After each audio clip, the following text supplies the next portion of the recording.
I really gotta tell y'all what's happening in my life. Like, it's insane. I've always been a strong person. Always been trying to keep my head up. Never forget who I am. Remember the good points that my elementary school teachers taught me. Try to apply them to my life. Remember the morals and values that my grandmother and my aunts shared with me and taught me. But I had a hard life a little bit. If that's even a thing. A little bit. I had a hard life. Or a wild life. Maybe I had both. But I still never forgot what my grandmother and my aunts, my family taught me. So to me, it was a little sheltered. But, came out of that shelter. And started building family of my own and everything. Got married, and which I wish I didn't get married, but I got married. I got married young. I would say like early 20s or mid 20s, something like that. Ask me what year, I don't even know. I'm not the type of person that keep up with dates, times, and places. I just remember, times and places, But as far as dates, if you ask me like what date was that, what year, I wouldn't know. I don't keep up with that type of stuff. I just don't. I just know that life has been lifing and life has been happening to me. I haven't been able to really live and enjoy life. But it's funny how people who say they know you, they love you, and say they'll be there for you, when shit get hard and uncomfortable, they're not there. They're not. It's like, what happened to, the people that, in my family, people, because my family is a strong family. And my grandmother taught her grandchildren to look out for each other. Keep the family together. Keep the family tight. But you got so many people want to do their own thing. As they should. You should be able to go out and do your own thing. But you should never forget about your family. My grandmother owned her property, and she wanted that property to stay in the family. The property was not supposed to be sold. And I believe that when you go against someone's wishes, then they tell you before they pass away, it causes a conflict in the atmosphere, in the universe. My grandmother did not want her house sold. She did not want her son to have her house. And she didn't want to die in the hospital. She wanted to be at home when she passed away. And none of her wishes were respected. None of them. Her home was for her family. My grandmother sacrificed her life for her grandchildren. Her family, her sisters and brothers kind of shunned her away because she sacrificed her life for her grandchildren. And she had 7 of them. 7 beautiful grandchildren. My aunts, my uncles, and my mother. And my grandmother, at that time, back in the day when the welfare system was doing what it was doing against our people, making sure families don't, weren't together as far as the husband and the wife. My grandfather moved out so that my grandmother could receive some aid and take care of the kids. This is what I heard. So my grandmother had her own house over there on 101st in East Oakland, yes.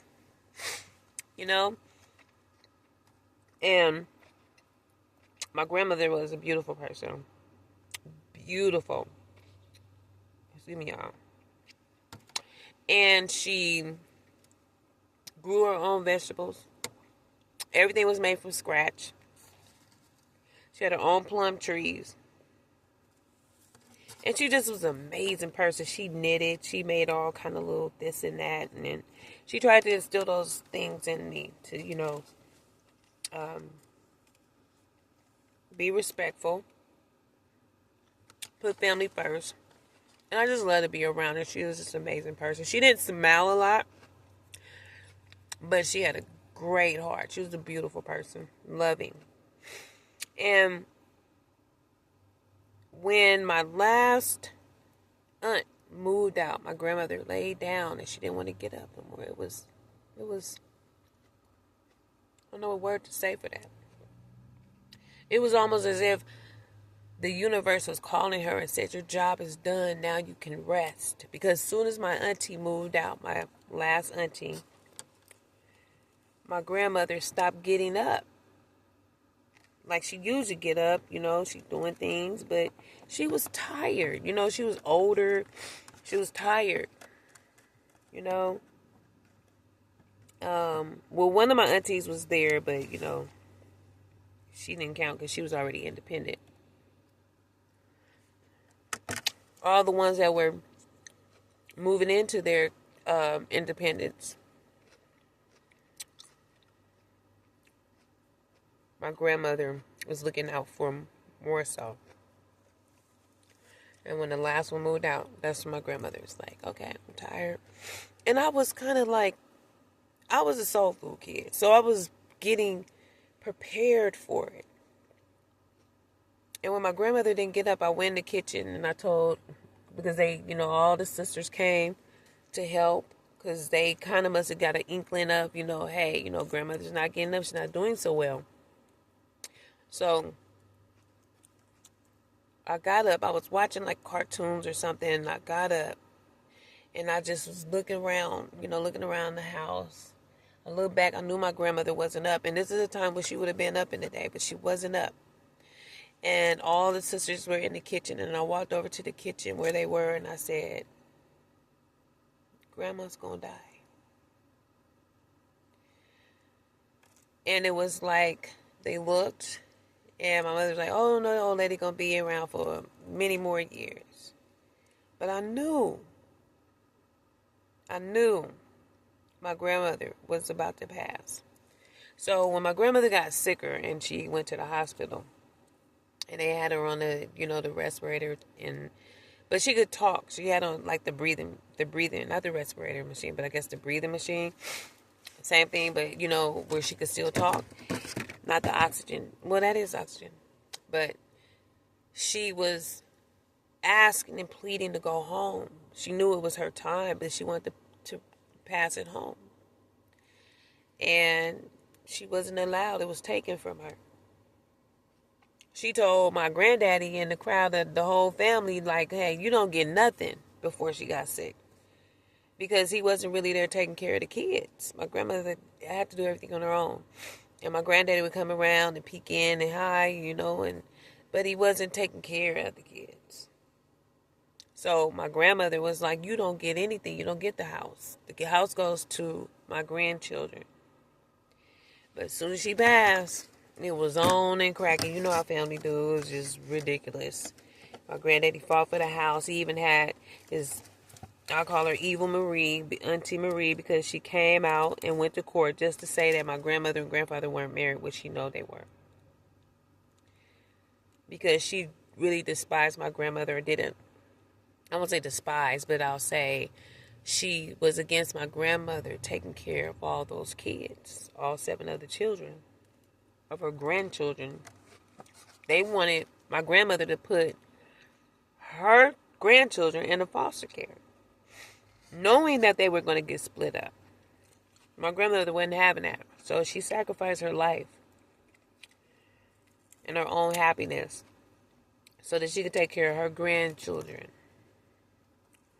Now, when my grandmother passed, it was just like a whole line of people just passed at the same time. It was just so heavy, and I just felt the weight of it all. I was only 13 years old, 13 or 14.